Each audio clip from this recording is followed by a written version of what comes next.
scientific death. In the 1860s, global industry ran on a single raw force: steam power. Water heated inside massive iron boilers under immense pressure generated the mechanical energy required to run rapidly growing cities. But while the technology to harness that massive energy output was advancing, the legal framework to contain it was missing. There were no mandatory safety standards, no legal regulations, and no structural guidelines. We can see the ultimate consequence of this at the Grover and Baker factory in Boston. Inside their crowded manufacturing plant, a massive steam boiler was pushed to peak operating capacity directly on the floor. Without external oversight, early industrial progress relied on a lethal gamble. Factory operators maximized mechanical output and pushed iron pressure vessels past their limits, placing productivity above the physical survival of the workers standing nearby. To understand why these massive vessels failed, we have to look closer, right down to the microscopic seams near the boiler's base. Over months of operation, a silent defect known as stress corrosion cracking takes hold. This is a microscopic webbing of metal fatigue, fueled by the continuous cycle of high heat, mechanical tension, and corrosive minerals inside the water. The engineers of the 1860s had a fatal blind spot. They entirely lacked the advanced diagnostic tools necessary to detect these interior structural flaws. The metal was secretly deteriorating at a strict metallurgical level. This hidden damage rendered all basic external visual inspections completely useless. The disaster triggers the exact millisecond those fatigued iron seams finally reach their structural limit. The metal gives way, and the immense containment pressure inside the boiler instantly drops to zero. According to thermodynamics, water under high pressure can heat far past its 100 degrees Celsius boiling point while remaining entirely liquid.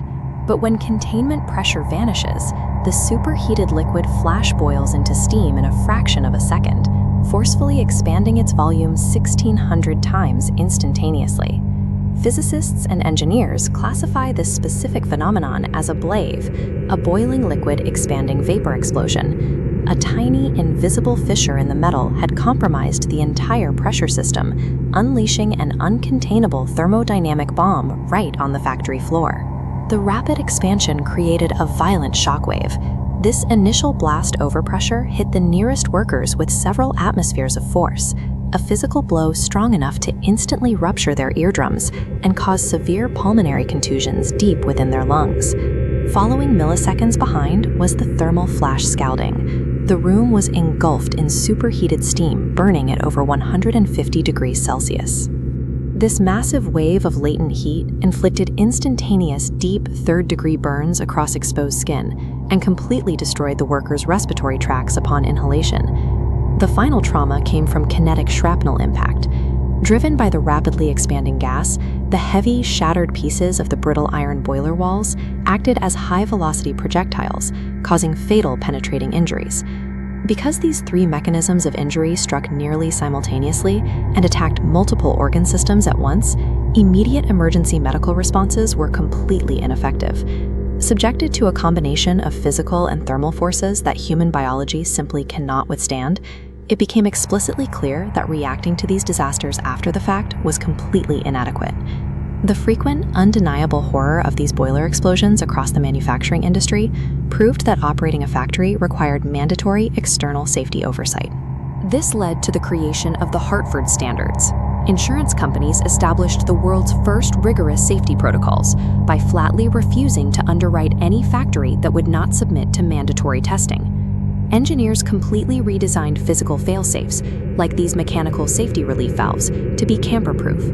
They are calibrated to automatically open and dump excess pressure long before the metal reaches its structural yield point, functioning independently of human operators. Corporate financial liability ultimately accomplished what human empathy alone did not. It forced the widespread adoption of preemptive, automated safety engineering. The tragedies of the era also inspired the American Society of Mechanical Engineers to author their boiler and pressure vessel code. This standard legally mandated the use of modern high-tensile steel alloys, phasing out the brittle iron that shattered so easily.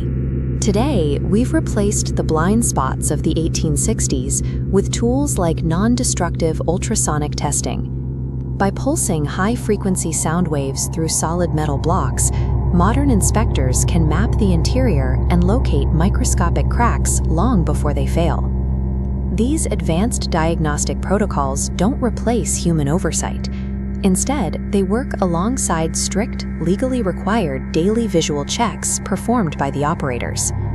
Every industrial safety inspection, every automated pressure valve, and every modern metallurgical standard we rely on today exists as a direct response to the terrifying physics and severe human cost of those 19th century steam disasters.